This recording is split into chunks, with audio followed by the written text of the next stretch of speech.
Bonjour, donc Bruno Belgoder, je suis délégué général adjoint de Foot-Uni. Et donc Foot-Uni, c'est l'organisation professionnelle des employeurs du football.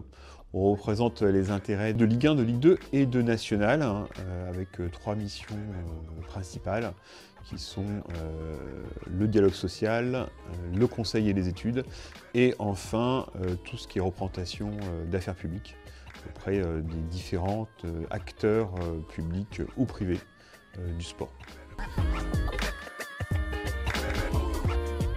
Alors donc effectivement, on a fait avec Foot-Uni une étude de baromètre pour regarder l'impact économique des clubs professionnels dans l'économie française et sur les territoires, accompagné de la société de conseil Accuracy.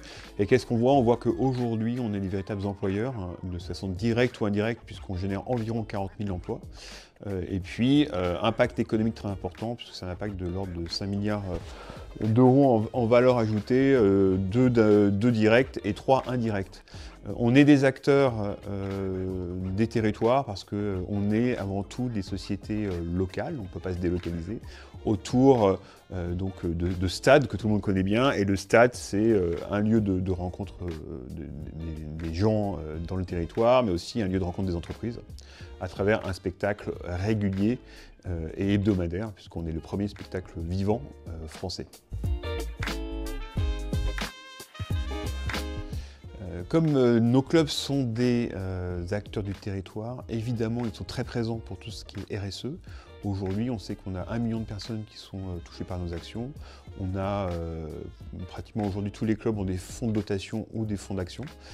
Et ça veut dire quoi concrètement? Ça veut dire qu'au sein des territoires, nos clubs sont présents à travers l'éducation, par exemple les devoirs faits, évidemment à travers l'éducation par le sport et le football, mais avec plein d'actions sur divers sujets d'inclusion. Donc aujourd'hui, on peut considérer que nos clubs sont vraiment à part entière des acteurs du RSE sur nos territoires.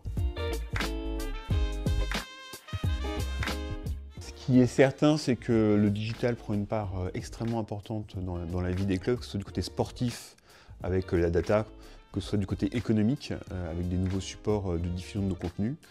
Donc ça demande une nouvelle professionnalisation de salariés avec des nouvelles compétences qu'on n'a pas forcément, ou tout du moins qui sont en train de se développer, avec des profils très data, très digitaux. Ça n'empêche pas évidemment qu'on ait besoin de profils plus classiques, notamment dans les services administratifs, mais eux aussi sont touchés par toute cette vague digitale.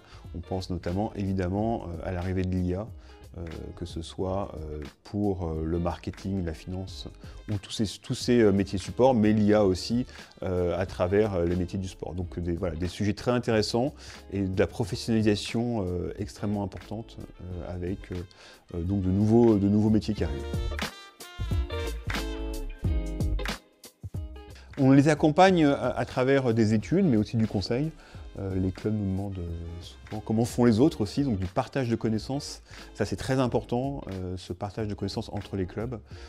Donc on essaie de les accompagner au quotidien sur des grands mouvements de transformation, ce qui n'est pas forcément facile, mais on essaie de bien le faire, soit de façon directe, soit accompagné par des conseils extérieurs. Alors on essaye de s'impliquer dans la gouvernance à travers les groupes de travail, mais aussi en participant au Conseil national ou au bureau, que ce soit Morgane Duval ou moi. Donc on a mis en place un binôme femmes-hommes sur cette implication. On pense que faire partie du Cosmos est extrêmement important, puisque c'est un partenaire évidemment qui nous accompagne sur diverses problématiques et à qui on partage beaucoup de questions sur l'évolution du mouvement sportif. Donc nous, on est très présents, très contents d'être présents, et on continuera évidemment à accompagner le Cosmos dans son développement.